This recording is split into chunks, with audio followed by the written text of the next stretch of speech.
बिस्मिल्लाहिर्रहमानिर्रहीम। बोलते कालम के साथ मैं आमिर रज़ा खान, और अपनी सीट से खड़े होकर इसलिए कि बात ही खबर ही कुछ ऐसी है कि ईरान ये जंग जीत गया है। जी हाँ, बिल्कुल पूरे आलम इस्लाम के लिए और तमाम मुसलमानों के लिए ये एक खुशखबरी की बात है कि इज़राइल और अमेरिका का मुश्तरका हमला नाकाम हो गया है।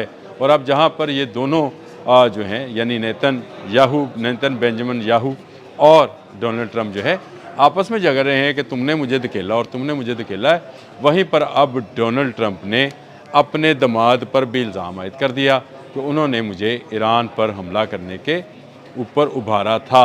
यानी उसने जो इल्ज़ाम लगाया है वो उस कमेटी पर लगाया है जो मुज़ाकरात कर रही थी ईरान के साथ, और ईरान से कह रही थी कि वो एटमी अपने न्यूक्लियर जो स्टेशन हैं या उसके न्यूक्लियर रिएक्टर्स हैं उसमें यूरेनियम की फजूलगी बंद करे।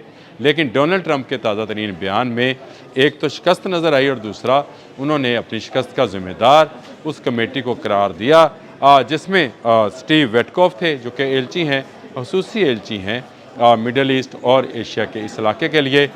फिर उनके दामाद हैं जेराड कोहेंस, वो कोशर वो जो हैं वो शामिल थे, और इसके साथ साथ उनके जो वज़ीर जंग हैं पीट हेगसेथ, उनको उन्होंने कहा है कि इन्होंने मुझे बताया कि ईरान पर अगर हमला ना किया तो ईरान अमेरिका पर हमला कर देगा। कैसी मज़े की बात है। जो झूठा होता है उसके लिए यही काफ़ी होता है कि उसके दादोशुमार जो हैं ऊपर नीचे होते हैं। तो क्या अमेरिका ये जानता है कि ईरान के पास ऐसा ICBM है, इंटरकॉन्टिनेंटल बैलिस्टिक मिसाइल, जो अमेरिका तक जा सकता है, यानी 12,000 किलोमीटर का फासला तय करके अमेरिका के किसी शहर को निशाना बना सकता है। तो फिर डोनाल्ड ट्रंप को कैसे इन तीन बंदों ने इस बात पर कायल किया कि अगर आपने हमला ना किया तो ईरान हमला करेगा।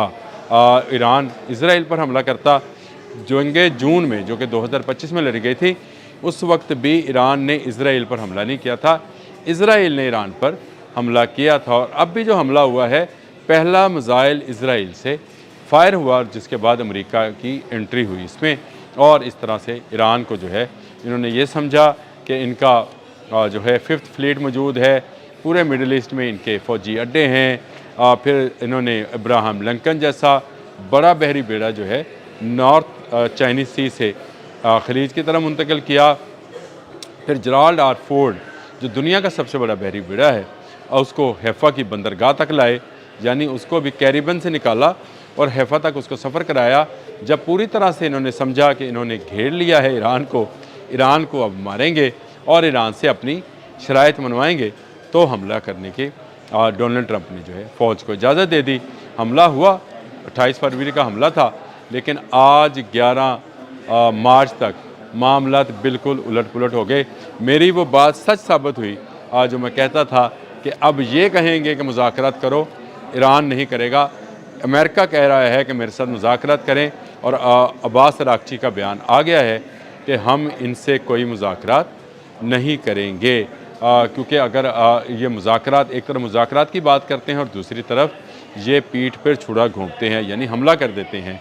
यही हुआ, अमान को सालस बनाया, अमान के मशीर को साथ में लाया, अमान का सफ़ीर पैगाम लेकर डोनाल्ड ट्रंप के मुकर्रर करदा एलचियों से के पास जाता था, वहाँ से जो पैगाम आता था वो अब्बास अरागची तक पहुँचाता था।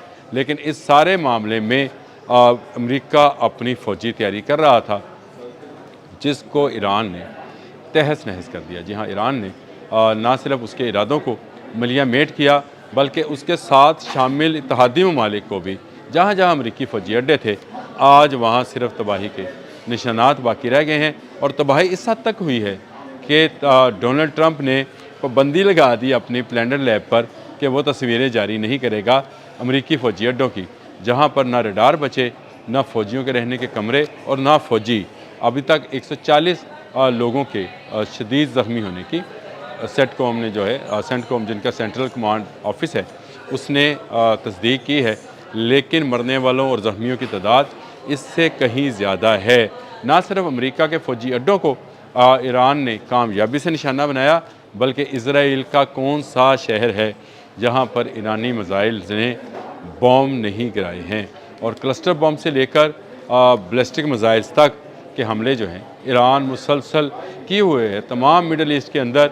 उसके शाहिद 136 ने تباہی مچائی، تمام ریڈار تھاڈ سمیت قیمتی ریڈار جو ہیں وہ تباہ و برباد کر دیے، اور اس وقت اگر سمجھا جائے تو ایران اس جنگ پر پوری طرح سے حاوی ہے۔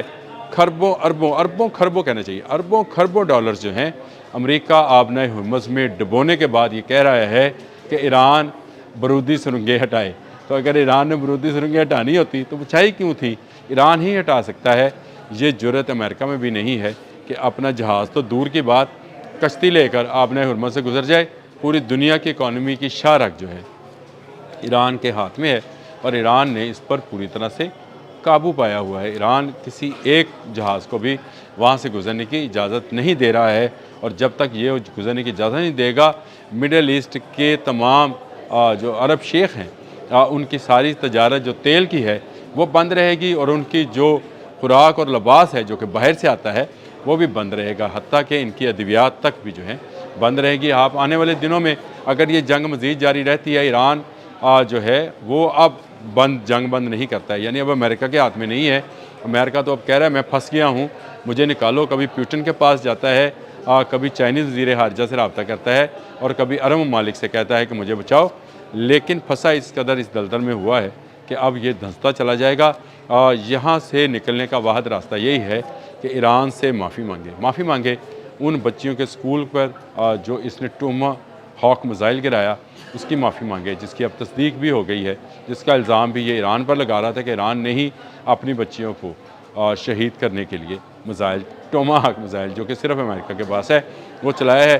لیکن انٹرنیشنل میڈیا نے اس کی ساری خبر کی کلائی کھول دی، اور ٹوما ہاک میزائل جو ہے وہ گرتا ہوا اس سکول پر دکھا دیا، جس کے بعد کوئی جواز باقی نہیں رہ گیا ہے کہ امریکہ اخلاقی طور پر تو جنگ پہلے ہار گیا تھا، اب فزیکلی طور پر بھی یہ جنگ ہار رہا ہے، اور ہارتے ہارتے الزامات لگا رہا ہے، کبھی اپنے دماد پہ، کبھی اپنے ایلچی پہ، اور کبھی اپنے وزیر جنگ پہ، جس نے اس کو اس بات پہ ابھارا کہ یہ جنگ جو ہے ایران کو شکست دی جائے، اور جس طرح وینزویلا کے تیل پر قبضہ کیا ہے، ایران کے تیل پر بھی ہمارا قبضہ ہوگا، جسے چاہیں گے تیل دیں گے، یعنی جس کو چاہیں گے، جس ملک کو چاہیں گے اس کو چلنے کے لیے آئل فراہم کریں گے، اور جس کا چاہیں گے روک لیں گے۔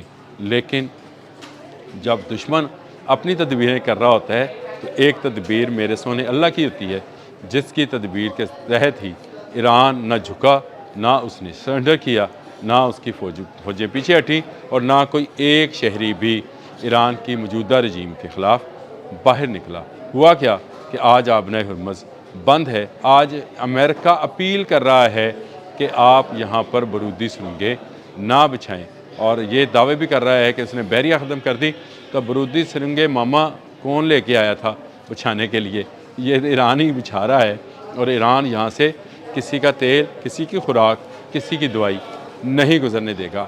ایران کے بچے شہید ہوئے ہیں، ایران کے سپریم کمانڈر کو شہید کیا گیا ہے۔